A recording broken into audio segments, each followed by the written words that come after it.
এই যে কয়েকদিন আগে এটা তার শরীফ বলে একটা ছেলে ওয়াজ করে বেড়ায়, তার বাবা ভিক্ষা করছিল। বাবা ভিক্ষা এমনি করে নাই, ওই ছেলেটারও দোষ দেওয়া যায় না। ও লাইভে এসে বলেছে বাবা হিসাবে যত দায়িত্ব একটাও পালন করে নাই আমার বাবার, যে কত আমার বাবা আমার মায়ের সাথে কোনোদিন ভালো আচরণ ভালো ব্যবহার হক আদায় কিচ্ছু করে না। জীবনে খেয়ে না খেয়ে লেখাপড়া করেছি আমি, যখন যা চেয়েছে আমার মন মতো হলে আমি দিয়েছি, এখন দিতে পারি না, এই জন্য বাবা আমার বদনাম করার জন্য ভিক্ষা করছে। ভিক্ষা করবেনই, আপনার চরিত্র আছে। শুধু সন্তানের দোষ একা নাই এই দেশে। আমাদের যে দায়িত্বগুলো নবীজি দিলেন চারটা, বাবা হিসাবে তো একটাও পালন করতে পারছি না।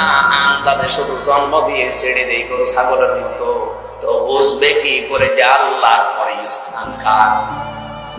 দুনিয়ায় যদি কেউ টাকা পয়সা খরচ করে কার জন্য তালিকায় প্রথম দেবেন, একটু তালিকা দিয়েছেন আল্লাহ নিজে। সূরা বাকারা 2 নম্বর পারা 12 নম্বর পৃষ্ঠা 13 নম্বর লাইনে 215 নম্বর আয়াতের প্রথম অংশে আছে ইয়াসআলুনাকা মাযা ইউনফিকুন।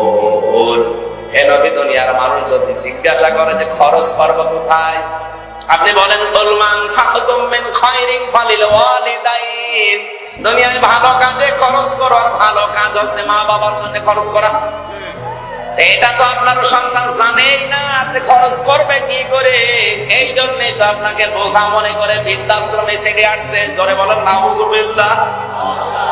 কয়েকদিন আগে আপনারা দেখেছেন বৃদ্ধাশ্রমের পরিচালককে, 4 সন্তান তার, ছেলে 4টা, 2টা মেয়ে, 1 ভাই কল দিচ্ছে, পরিচালক সাহেব আমরা 4 ভাই আর 2 বোন 6 জন মিলে সিদ্ধান্ত নিয়েছি বাবার যে সম্পদ আছে এগুলো আমাদের নামে লিখে বাবাকে রাস্তায় ছেড়ে দেব। আপনি তো দায়িত্বে আছেন, আমার বাবাকে আমরা পাঠাবো, কইছে আপনি পরিচালক হিসাবে ভর্তি করে নিয়েন। অথচ 4টা ছেলে তার প্রতিষ্ঠিত, 2টা মেয়ে বিয়ে হয়ে প্রতিষ্ঠিত। এই লোকটার বউ মারা গেছে অনেক আগে। এই লোকটাকে যদি আজ রাস্তায় ছেড়ে দেয়, অবশ্যই শুধু এই ছেলে মেয়েগুলোর দোষ না, এই দোষ এই লোকটারও আছে।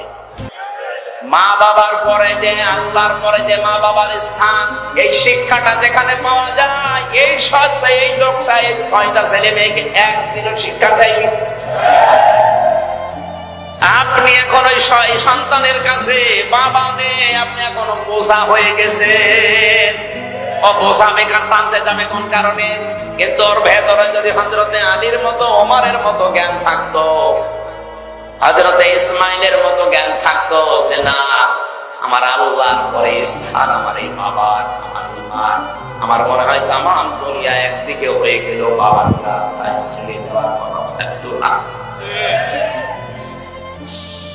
সন্তান যেন ভালো হয়, সন্তান ভালো করার জন্য শুধু সন্তানের একা না, আপনারও দায়িত্ব আছে। তার একটা সুন্দর ইসলামী অর্থবোধক নাম রাখতে হবে, তাকে দ্বীনের জ্ঞান দেওয়া লাগবে, এবং তাকে একটা এমন জায়গা থেকে বিয়ে দেওয়া লাগবে যে বৌমার কাছ থেকে আপনার সম্পর্কে ভালো ধারণা পায়।